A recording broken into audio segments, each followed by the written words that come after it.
It's Arcade Sunday. In this video, I'm going to show off my homemade spinner and how I attempt to resolve the smoothness of its operation. Okay, so while I've got the control panel open, I'll just show you what I've actually done here to cheaply use a standard optical mouse to create a spinner. Basically, I've got this mouse sort of propped up.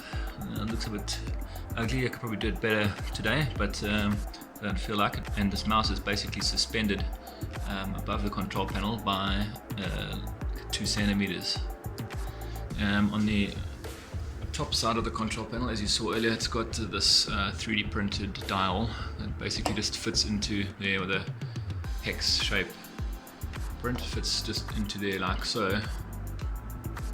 Basically, as you turn this control, it just turns a nut on the top, utilizing M13 style threaded screw. The little cardboard disc is just attached to the top of the bolt.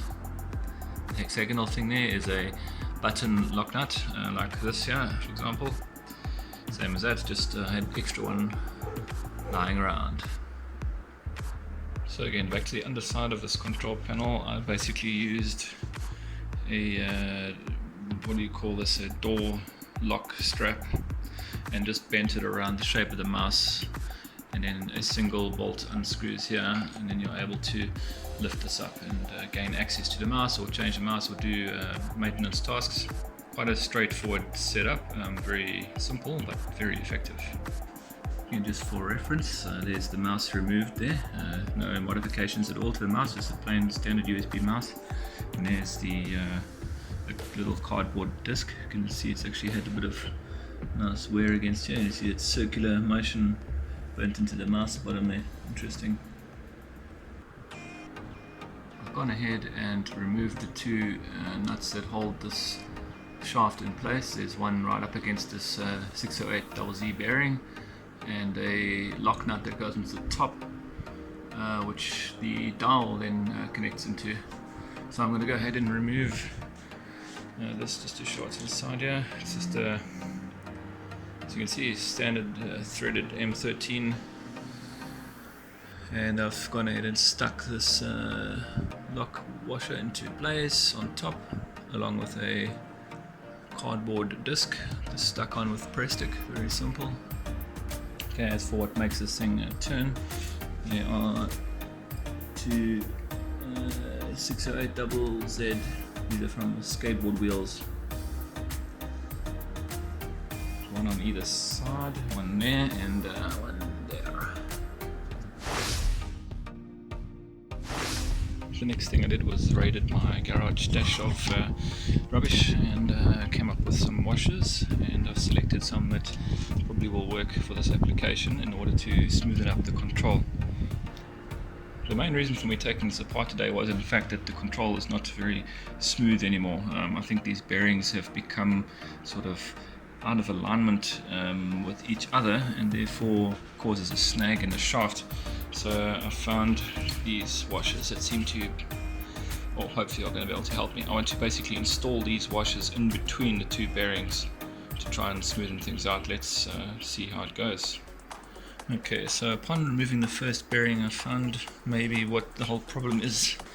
A whole lot of dirt built up in there. Yuck. Okay, so with this cleaned up now, I've decided to install a spacer there, and one there, one inside there, and then I'll put one on the underside too, just after that bearing. Okay, so I've reinstalled the bottom nut there with the spacer behind it, and it does seem to spin quite nice and smooth now. Now it's time to put it back together and see what happens. Okay, so I've basically put it all back together, the dial's back in place, the mouse is mounted correctly, and I've just basically spaced it out so there's no actual friction between that cardboard disc and the mouse. And now I shall just give it a quick test play. Okay, so while the control panel is still out, I'm going to take the opportunity to remove the plexi from here and actually give that a clean on the inside. It's a bit dirty, so out it comes. So this is with the plexi off. I've just cleaned the screen to the actual glass, and again, just look how beautiful this is up and personal. Amazing, such a good picture from this particular monitor. Love it. Right, so it's reinstalled plexi that's been cleaned on the inside only so far. It's in there. Trying not to touch underneath, that's where you see fingerprints and things left. Cool, there we go, it looks pretty good. Okay, right, let's put the control panel back into place here, being careful not to hit anything.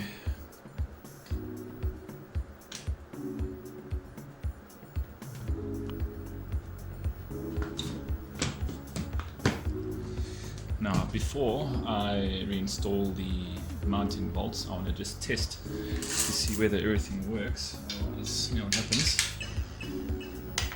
Okay, yeah, I'm sure it's fine. Final testing before moving the machine back into place. I always like to do this so I don't have any nasty surprises later on. It feels pretty good. So, happy with that. There's just one final thing I would like to do before moving the machine back. So if you're at all familiar with MAME, you'll know there's multiple options always available for every aspect of the game and controls via MAME settings. I'm going to bring up MAME settings now.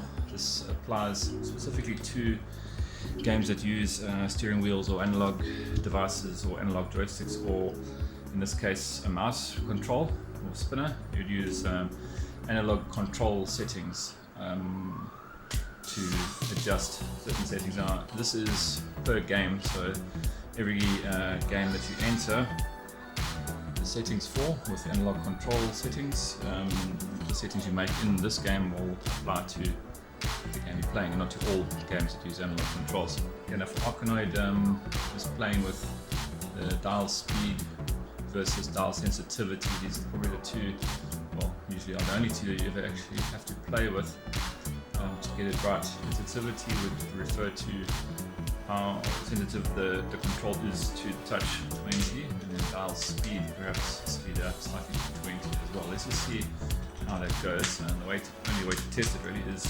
to actually play a game. So, the whole game, just a bit of a game. This does seem a bit on the slow side now. Let's try at 30. That feels much better.